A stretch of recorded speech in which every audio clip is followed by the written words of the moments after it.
नमस्कार दोस्तों, ASB news India के डिजिटल पैनल आपके अपने Facebook page, YouTube channel Amrish Baliyan पर आप सबका हार्दिक स्वागत है, अभिनंदन है। इस वक्त हम हैं मीरापुर सांसद बिजनौर सांसद चंदन चौहान जी के आवास पे। राष्ट्रीय लोकदल को भारतीय जनता पार्टी के साथ गठबंधन में 2 ही सीटें मिली थी और दोनों ही सीटों पे पार्टी ने जीत हासिल की, लेकिन जीत का जश्न मुजफ्फरनगर, कैराना, सहारनपुर, नगीना, इनमें हार से थोड़ा फीका हो गया। हमारे साथ शामली जनपद के 2 विधायक जो कि कैराना लोकसभा क्षेत्र में हैं। शामली से विधायक है प्रसन्न चौधरी जी और थाना भवन से विधायक है अशरफ अली खान जी।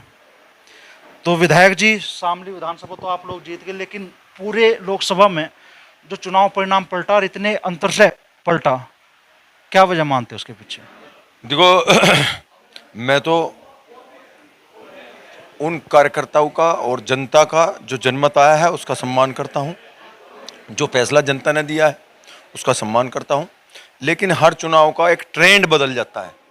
इस चुनाव में कुछ ट्रेंड इस टाइप का आया कि जहां हम ये सोच रहे थे कि हमें उस चीज़ का फ़ायदा होगा, लेकिन उसका बहुत ज़्यादा हमें फ़ायदा नहीं हो पाया।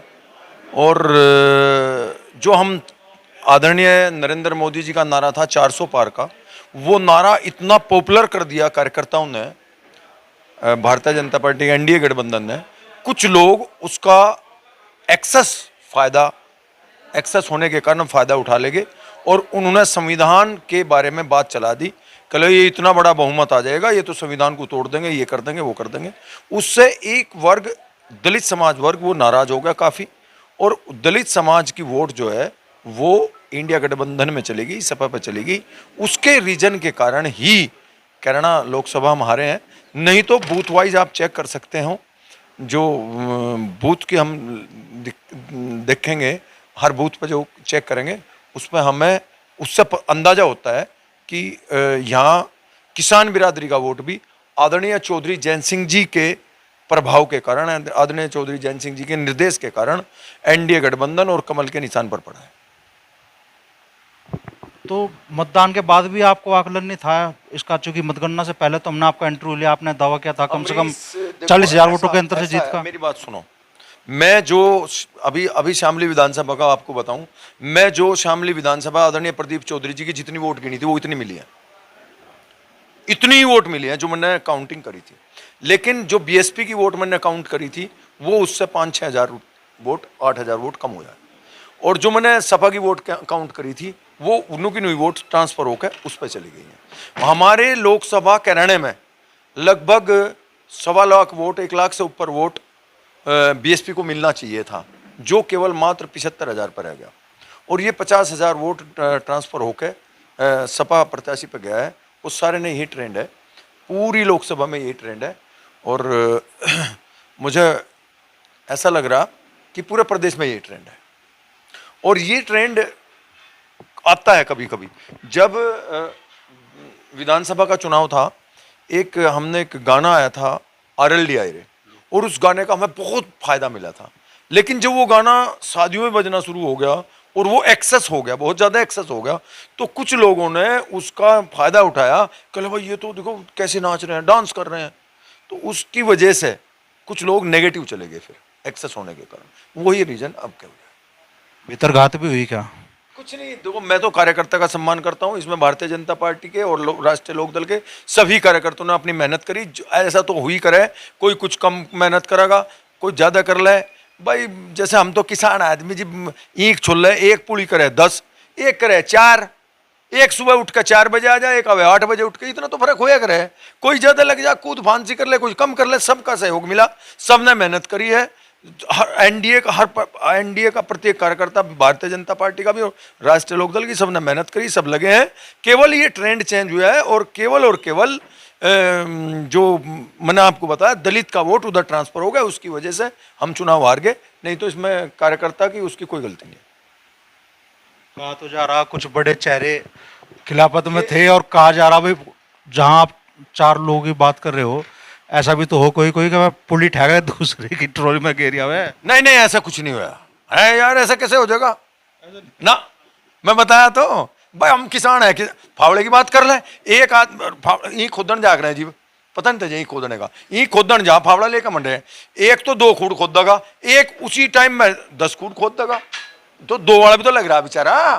सब लगे, किसी की कोई कथा नहीं, सब लगे हैं। कभी किसी ने पोगले ही काट दिया? नहीं पोगले नहीं कटे। तू लड़ाई करवाना चाह के पोगले नहीं कटे, सबने वोट दिए हैं। कभी कोई ऐसा जिसने पोगले काट नहीं दिया? नहीं ऐसा कुछ नहीं है, सबने वोट दिए। सबने वोट दिए, सबने वोट दिया, सबने मेहनत करे, हर कार्यकर्ता लगा। तो अपनी तो दोनों सीटें आपकी निकल गई, बिजनौर भी, बागपत खुशी है, बड़ी खुशी है। और हम एनडीए गठबंधन का और आदरणीय चौधरी जैन सिंह जी का धन्यवाद करेंगे। उन्होंने अच्छा निर्णय लिया और कार्यकर्ताओं ने सम्मान करा और आज हम सरकार का हिस्सा हैं, बड़ी खुशी है।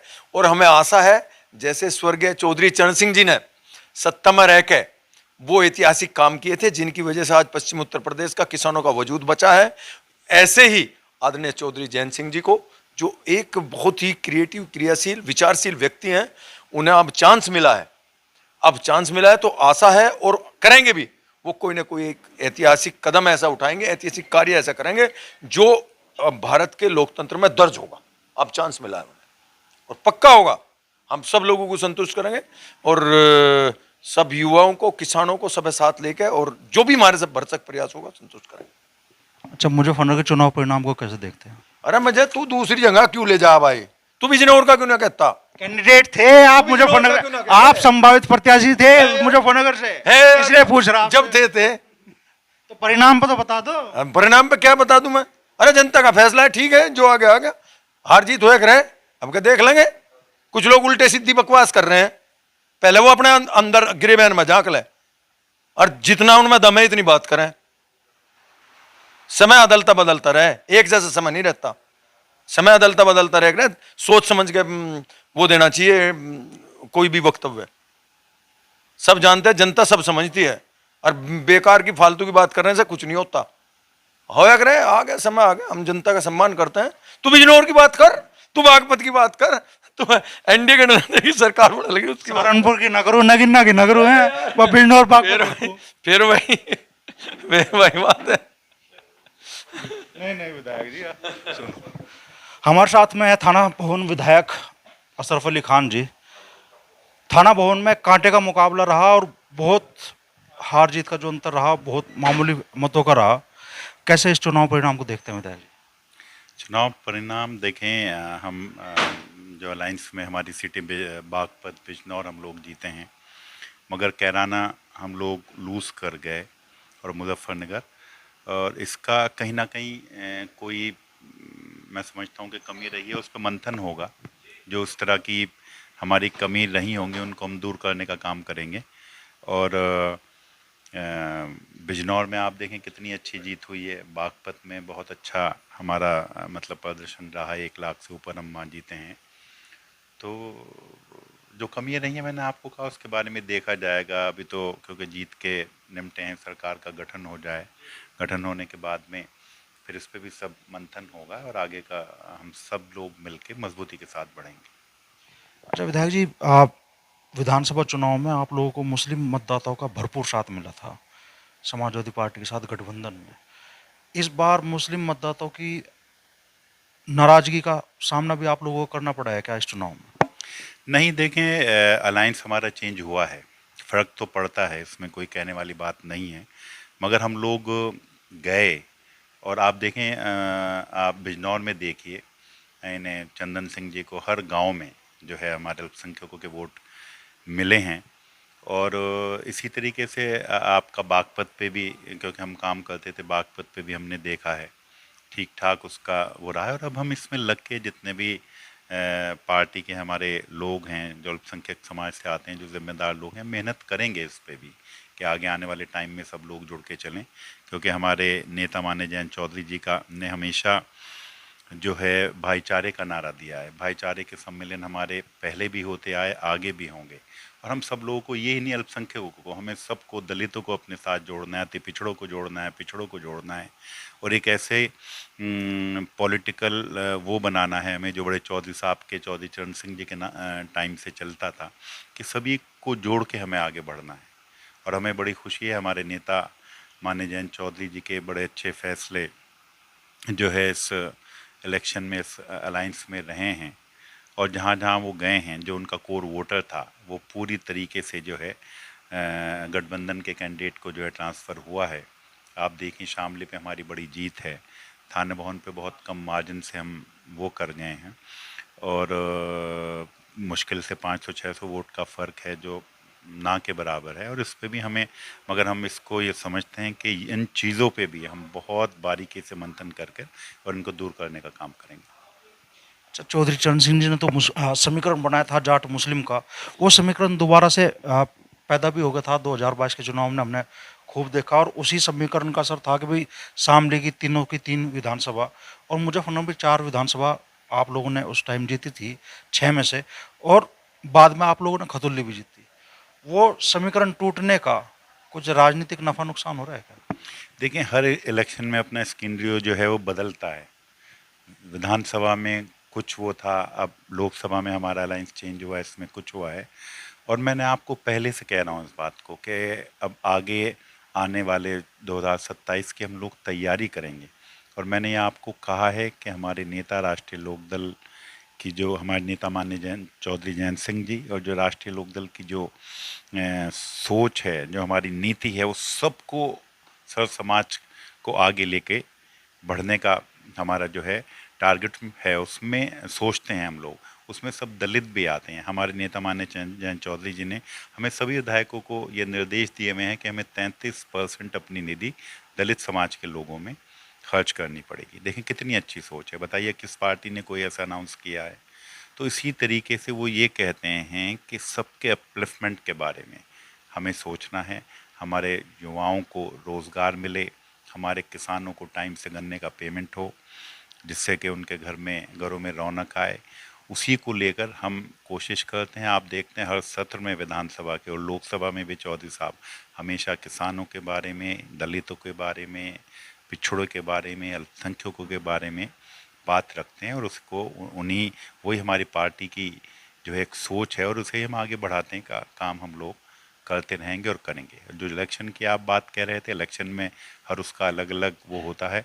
आप देखिए गठबंधन में हमें यहाँ 2 सीटें मिली हैं, 2 के 2 जीते हैं, मगर हमें उतना ही अफसोस अपना कैराना सीट पे है, मुजफ्फरनगर पे है कि हम यहाँ नहीं जिता पाए। और इसको भी, इसके बारे में भी मैं आपको कह रहा हूँ, बार बार मंथन होगा और आगे जो कमियाँ रही हैं उनको दूर करके आगे बढ़ा जाएगा। अच्छा, नई सरकार का गठन होने जा रहा है और उम्मीद की जा रही है भाई जयंत चौधरी को अच्छी खासी भूमिका उसमें मिलने वाली है। क्या महसूस कर रहे हैं कि किस भूमिका में राष्ट्रीय लोकदल नई सरकार में दिखाई देने वाला है? चौधरी साहब को जो भी जिम्मेदारी मिलेगी, जो भी जिम्मेदारी चौधरी साहब को मिलेगी, उसको बाखूबी निभाने का काम करेंगे। मैं समझता हूँ कि चौधरी साहब में इतनी क्षमता है, वो जहाँ भी रहेंगे वो वहाँ जो है देश के लिए काम करेंगे, इस देश की जनता के लिए काम करेंगे, इस देश को आगे बढ़ाने के लिए जो भी कार्य हो सकते हैं उनमें वो पूरा पूरा अपना योगदान देने का काम करेंगे। और जो जिम्मेदारी चौधरी साहब को मिलेगी, मुझे पूरी उम्मीद है वह बखूबी उसको निभाएंगे और उसको आगे बढ़ाएंगे। जनता की उम्मीदों का भार, खास तौर पर किसान वर्ग की उम्मीदों का भार तो जयंत चौधरी के कंधों पे होगा अगर वो सरकार में जाते हैं। अब तक तो थे कि भी आप विपक्ष में थे, बचने का रास्ता था कि साहब हम, हमारे हाथ में कुछ नहीं है, लेकिन अब तो जनता को फेस करना पड़ेगा, उनकी समस्या को फेस करना पड़ेगा। तो लग रहा है कि कोई बड़ा ऐसा निर्णय जयंत चौधरी लेंगे जो एक माइलस्टोन साबित हो। हाँ, बिल्कुल, क्यों नहीं लेंगे। चौधरी साहब को आपने देखा है, वो हमेशा किसानों के लिए कितनी मजबूती से खड़े रहे। आपने देखा होगा गन्ना किसानों के लिए हमेशा हम राष्ट्रीय लोकदल के विधायक ही सब लोग मिलकर विधानसभा में लड़ते थे विपक्ष में रहकर। और अब भी हम सरकार के साथ रहकर, सरकार के दबाव बनाकर, चाहे वो हमारी शामली शुगर मिल हो या जहाँ जहाँ के पेमेंट नहीं हो रहे हैं, उन अपने किसान भाइयों के लिए हम हमेशा मजबूती के साथ खड़े रहेंगे। और हमें उम्मीद है अब और आसानी से इन सब समस्याओं का, हमारे जो किसानों से जुड़ी हुई समस्याएं हैं, उनका निदान होगा। तो दोनों विधायक कैराना लोकसभा क्षेत्र से है। कैराना लोकसभा क्षेत्र में, मुजफ्फरनगर लोकसभा क्षेत्र में जो हार का दर्द है वो तो महसूस हो रहा है, लेकिन साथ ही खुशी है बागपत और बिजनौर में जीत की। और दोनों नेताओं का कहना है कि भी जयंत चौधरी एनडीए की जो सरकार बनने जा रही है उसमें बड़ी भूमिका में दिखाई देंगे और उम्मीद है कि कुछ ऐसे फैसले सामने आएंगे जो कि एक तरह से मील का पत्थर साबित होंगे।